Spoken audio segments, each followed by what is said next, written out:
has. So Texas Land Commissioner Don Buckingham sent the president-elect a letter this week offering him a newly acquired border ranch in Starr County where he can build deportation facilities to help its plan. So how crucial is this mass deportation plan for Texas? It's crucial. It's not only crucial for Texas, it's crucial for the entire United States. We've had over 10 million people come across this border, which was wide open, basically, under the Biden-Harris administration, with their DHS Secretary Mayorkas right at the helm of the ship.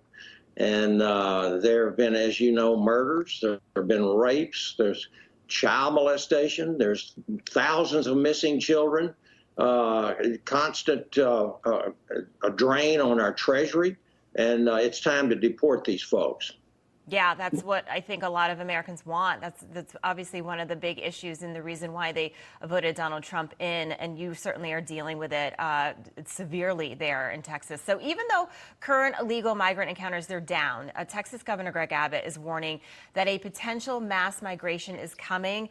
In fact, about 1,500 migrants formed a new caravan in Mexico yesterday, and they're heading for the southern border. What are you expecting, and how is Texas preparing for this wave of migrants?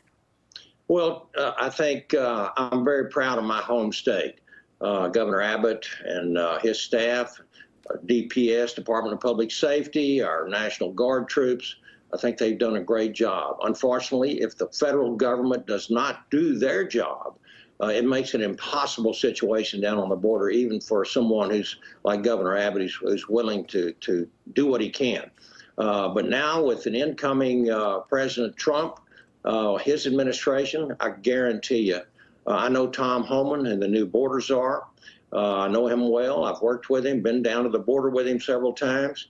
I can tell you these people, if you've committed a crime, if you've already had your immigration hearing and been ruled to be removed, if you are in trouble with the law in any possible way, you're going to be gone. And so I think that probably just the very fact that the word travels fast, around the world, basically, very, very quickly, these people will know that they're going to be booted back out. And that's exactly what needs to happen. I am not an anti-immigration person. We have to have immigration in this country. We always have. My family were immigrants long ago, and we've got a lot of them coming in. My own daughter-in-law is from Brazil, but it has to be done in a legal fashion, has to be done according to the law, and it has to be done where it will benefit the United States. We can't just open the borders up to every terrorist, to every person who just thinks they want to be in the United States. They have to have a criteria. And the law states that if they're coming here seeking asylum, it has to be legitimate, and most of these are not. Yeah, you said it the legal way, because unfortunately there are terrorists and there are criminals who are here in our country. We finally saw justice for Georgia nursing student Laken Riley yesterday. After Jose Ibarra was found guilty on all counts of her murder. He will do life in prison without parole. But on ABC News, they felt the need to criticize Republicans for it. Watch. This death of Laken Riley and the subsequent trial has essentially been a massive political lightning rod here in this country. And you said it there yourself, the president-elect campaigning on the death of Laken Riley and pointing to the current administration, saying that their laws and what they're calling failed policies contributed to Laken Riley's death. Although there is very little evidence indicating a connection between immigration and violent crime, this is still something the President-elect Trump, several Republicans on the Hill wanted to essentially plant their flag on and point that to the current Biden administration. Very little evidence. There were 3 people just arrested in Massachusetts for accused of raping a child. Is Laken Riley a political lightning rod?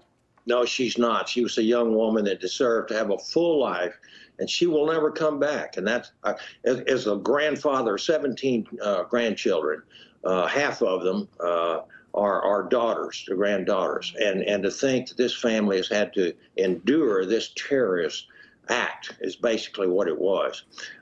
This man had just said that. I don't even know who he was, but he's delusional.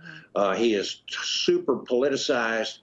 He will try to say anything he can to, to justify what the open borders policy was of the Democrats. No, this was the #1 issue across the country. People were fearful in their own neighborhoods. You've got gangs coming in, new gangs from Venezuela. The Venezuelan dictator down there emptied his prison out, for goodness sakes. And these people have streamed up here. They're set up in a number of states, including Texas.